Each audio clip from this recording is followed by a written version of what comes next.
حي على الصلاة.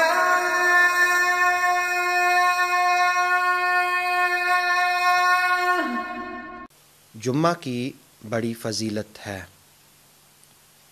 اللہ رب العالمین نے قرآن حکیم میں ایک مستقل سورت سورہ جمعہ نازل فرمائی۔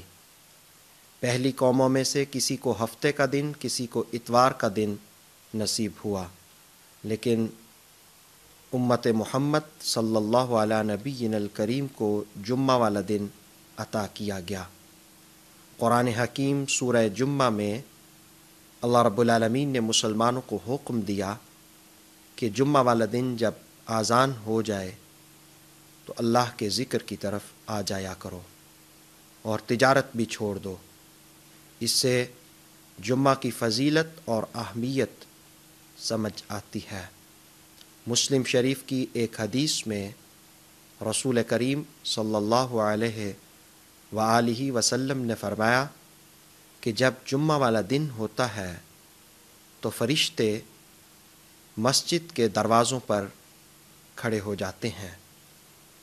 جو بھی پہلے آنے والے ہوتے ہیں جمعہ کے لیے تو فرشتے ان کا پہلوں میں نام لکھ لیتے ہیں۔ پھر نبی علیہ السلام نے فرمایا کہ جس وقت امام صاحب خطبہ دینے کے لیے ممبر پر بیٹھ جائیں تو فرشتے اپنا دفتر بند کر دیتے ہیں اور اللہ کا ذکر سننے لگ جاتے ہیں۔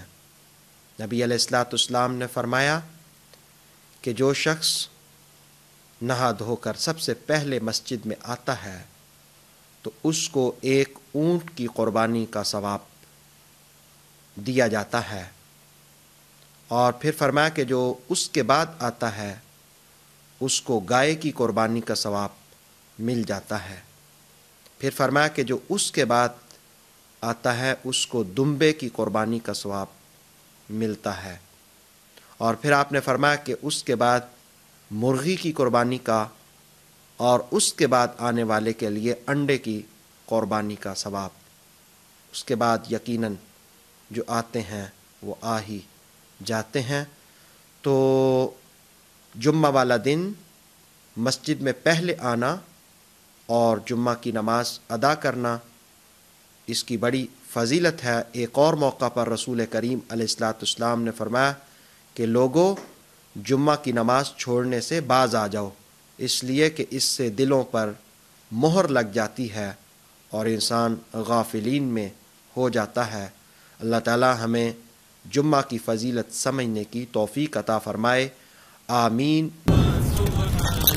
رسالہ اردو